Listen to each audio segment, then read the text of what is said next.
Video மூலமா நான் உங்ககிட்ட ஷேர் பண்ண போற விஷயம் என்ன அப்படின்னா, ஒவ்வொரு நைட் ரைட் அப்போ நான் ஃபேஸ் பண்ண ப்ராப்ளம்ஸ் பத்தி தான். நைட் ரைட்ல ஃபர்ஸ்ட் எனக்கு கஷ்டமா இருந்த விஷயமே என்னன்னு பார்த்தீங்கன்னா, லைட் இல்லாதது தான். ரோட்ல இருக்க டிவைடர்ல பார்த்தீங்க அப்படின்னா, ஒவ்வொரு டோல் பிளாசா கிட்ட போகும்போதும் சரி, அதை கிராஸ் பண்ணதுக்கு அப்புறமும் சரி, ரொம்ப தூரத்துக்கு லைட்ஸ் கிடையவே கிடையாது எங்கேயுமே.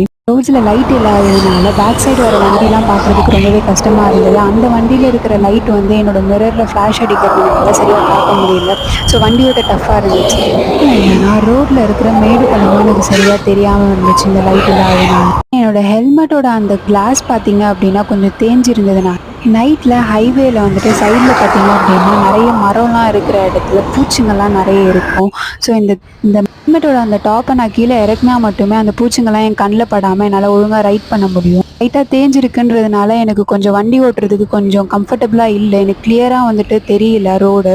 ஸோ அதனால அதை நான் டாப்பில் எடுத்து விட்டேன் அப்படின்னா அந்த பூச்சிங்கெல்லாம் என்னை ரொம்பவே டிஸ்டர்ப் பண்ணுச்சு. ஸோ எனக்கு அது ரொம்பவே டிஸ்டர்பாக இருந்தது. எனக்கு ஒழுங்காக வண்டி ஓட்ட முடியல. இந்த வீடியோட ஸ்டார்டிங்கில் ஒரு மண் ஒன்று காமிச்சிருப்பேன். அது ரோட் சைடில் வந்துட்டு பார்த்தீங்கன்னா கோஸ் அக்ரிகேட் ரொம்ப குட்டி குட்டியாக ரொம்ப ஷைனாக இருக்கும். ஸோ அது வந்துட்டு நான் போன லொக்கேஷன்ஸில் மெயின் ரோட்டில் இருந்ததுனால என்னோட விஸ்பாவால் அது மேலே வந்துட்டு நிறையா ட்ரைவ் பண்ண முடியல. ஸ்லிப் ஆகிற மாதிரி ஒரு சுச்சுவேஷன் கிரியேட் ஆச்சு. நிறைய வில்லேஜஸை நான் கிராஸ் பண்ணும்போது லெஃப்ட் அண்ட் ரைட்டில் மெயின் ஹைவேக்கு வர்றதுக்கு ஒரு ரூட். அந்த பீப்புள்ஸ் அது வழியாக வரும்போது லைட் இல்லாத ரோட்ஸ் இவங்களோட வண்டி லைட்ஸ் எல்லாம் எனக்கு தெரியல சரியா. நான் ஸ்ட்ரைட்டாக போகும்போது இவங்க லெஃப்ட் ரைட்டில் இருந்து இப்படி கிராஸ் பண்ணும்போது எனக்கு ரொம்பவே டஃப்பாக இருந்தது. ஆக்சுவலாக அவங்க வர்றது எனக்கு சரியாகவே தெரியல. வீட்டில் பெரிய பெரிய கண்டெய்னர்ஸ் பெரிய பெரிய வண்டிலாம் வந்து பார்த்தீங்க அப்படின்னா ரொம்பவே டிஸ்டர்ப் பண்ணும். ஃபாஸ்ட்டாக போவாங்க. இவ்வளோ டஃப் இருந்துச்சு.